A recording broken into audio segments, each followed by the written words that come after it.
ناس زمان قالوا الشتا شم وغم، والربيع شكر ولا الدم، والخريف جري ولم، ومحلى الصيف لو كان يتم. الربيع قال انا بزهوري، والصيف قال انا بحوري، والخريف قال انا بتموري، والشتا قال انا بكانوني بخوري. الشتا شدة والربيع منام، والصيف ضيف، والخريف بركة العام. يا ربي يرزقنا غاية نافعا.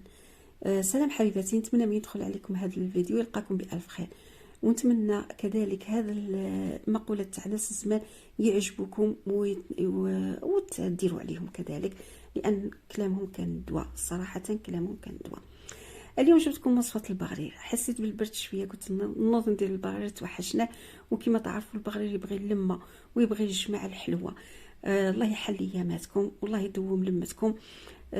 وقبل ما نبداو الفيديو راح نقول لكم بلي هذا البغرير يجي شباب شباب شباب كي الشهده، خفيف ويفوت غير وحده تاكلي منه وما تشبعيش. تابعي معايا الفيديو الاخير راح تكتشفي المقادير وطريقه التحضير. وقبل ما نبداو نقولوا بسم الله توكلنا عليك يا ربي، ونصلوا على خير الانام سيدنا محمد عليه افضل الصلاه والسلام. مقاديره بسيطه وموجوده في كل بيت. هنا عندي كاسين من السميد المتوسط، انا استعملت ماما، وانت تقدري تستعملي اي نوعيه عندك حتى لو كانت على الميزان. كذلك نعطيك ملاحظه، الا تحبي البغرير تاعك بالرطب تقدري تستعملي الرطب. هنا عندي ملعقتين كبار من الفرينه، ملعقه كبيره من الخميره الفوريه، وملعقه شاي من الملح. ملعقه شاي، من نقول لك ملعقه شاي ماشي الملعقه اللي نحركوا بها القهوه وحليب، لكن هذه الملعقه ديك الصغيره اللي نحركوا بها القهوه الكحله. هنا في الاناء وضعت السميد، وضعت الفرينه، الخميره، وكذلك الملح، وراح نضيف الماء. الا كنتي في الصيف ديري الماء عادي من الحنفيه، لكن بيسكو رانا في الشتاء راح نضيف الماء من الماء دافي. واستعملت 3 كؤوس مع كاسين من السميد، ندير 3 كؤوس من الماء الدافئ. وهنا نعطيك ملاحظه كذلك، الا انت عندك البرا ميكسور ميكسي كيما انا لمده 5 دقائق، ولا عندك الطاس تاع الميكسور الوغ ديري بالطاس ثاني كذلك، خليه يتميكسا مليح لمده 5 دقائق. وكذلك تقدري ديريه في الاشواغ، ولا المهم يتميكسالك، تخلط كل المكونات مليح، وداك السميد يولي يبان عفوا كانه راه تحرحر كاع. المهم ما يبانوش الحبيبات تاع السميد، هذه هي المهم ما يبانوش الحبيبات تاع السميد. هنا بعد ما ميكسيتها مليح، راني لاحظي القوام اللي نتحصل عليه، هذا هو القوام المثالي، ما راه جاري ما راه خفيف ما راه ثقيل. راح نغطيه ونخليه يخمر لمده 15 دقيقه. الا كان شويه دفع عندك ودرتيها قدام الشوفاج راح يديلك 10 دقائق، وكنتي مقلقه عليه جاوك ضياف ولا اي ولا على غفله، ولا تشهيتيه على غفله، تقدري في ميم با 10 دقائق راه يكون واجد.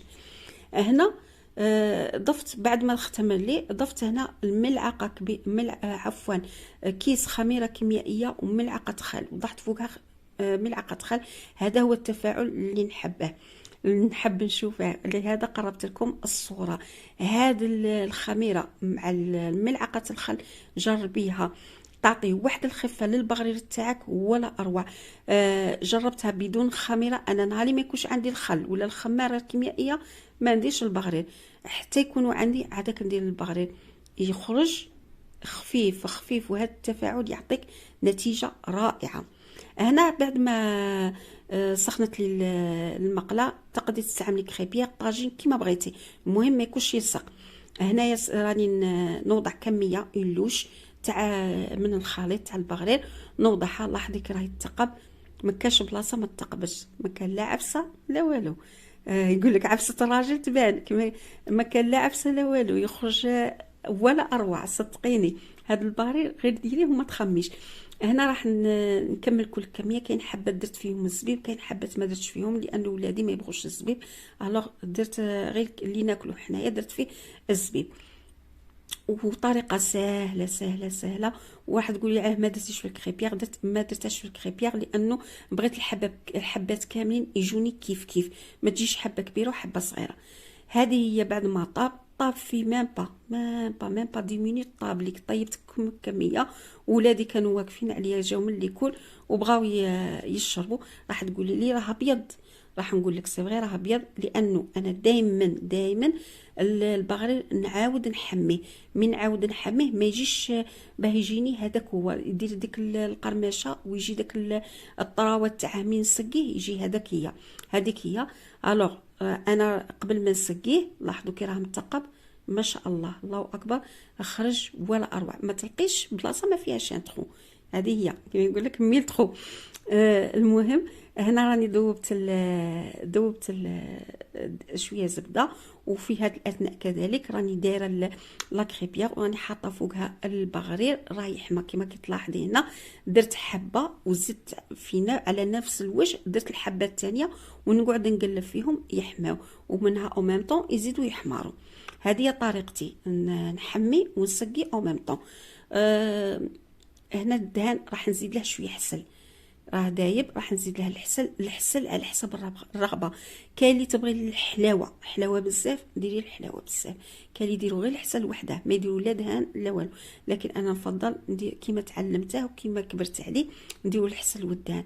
وصراحه انا غير ما كاش عندي زيت زيتون نبغيه بزيت زيتون والسكر، يجيني ما يقهمني ما يضرني، ناكل اللي ناكله وعادي. هذه هي كل ما تحمالي زوج حبات يحمالوا، عفوا يحماو، الوغ نسقيهم ديريكتومون مباشره يتشربوا داك الحسيله وداك الدهان. وكذلك تقدري اللي ما يبغوش الحسل كذلك، ولا ما عندكش الحسل حاضر لك تقدري ديري غير الدهان والسكر. السكر لا بغيتي عادي ولا سكر كلاص. هذه هي عطيتك كل الطرق الا ما كانتش عندك حاجه. وراني نسقي فيه وكما قلت لك نحمي ونسقي، وهذا هو راه حاضر. اخرجي شاهي شاهي شاهي كذلك خفيف. انا ولادي راهم واقفين عليا ما خلونيش حتى نصور، راهم واقفين راهم باغيين يشربوا قهوتهم. الو كنت باغي زعما نصور وندير كاس اتاي وكما عارفين ما خلاونيش. الوغ سمحوا لي على هذه الخاتمه تاع الخاتمه اللي ختمتها في هذا الفيديو. المهم هذا هو اخر الشباب كلاوه بصحتهم. وكما قلت لكم البغرير يبغي اللمه يبغي الجماعه، راكي تاكلي وتهضري وداك لاتاي ولا القهوه. كان اللي يبغي قهوه حليب، انا ولادي يبغوا قهوه حليب، لكن انا وباهم درنا اللاتاي. خرج يشاهي شاهي شاهي وشهيتكم في الجنه. غير جربيه وان شاء الله ما حش تندمي، راح يعجبك وراح يعجب كاع اللي ياكله عندك. هنا الا كان انا هاد النوعيه تاع السميد تاع ماما كما قلت لكم شابه، راني هضرت عليها من قبل، مانيش ندير لها في اشهار، لكن الصراحه تقال سميد وعليه الكلام. هنا قاعد يتشرب لي في داك الجو. الوغ زدت له كميه من الفوق. المهم هذا هو فيديو نهار اليوم، نتمنى نال اعجابكم رضاكم.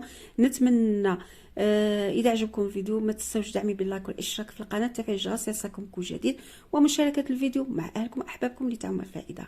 خليتكم في امان الله وحفظه، تبقوا على خير.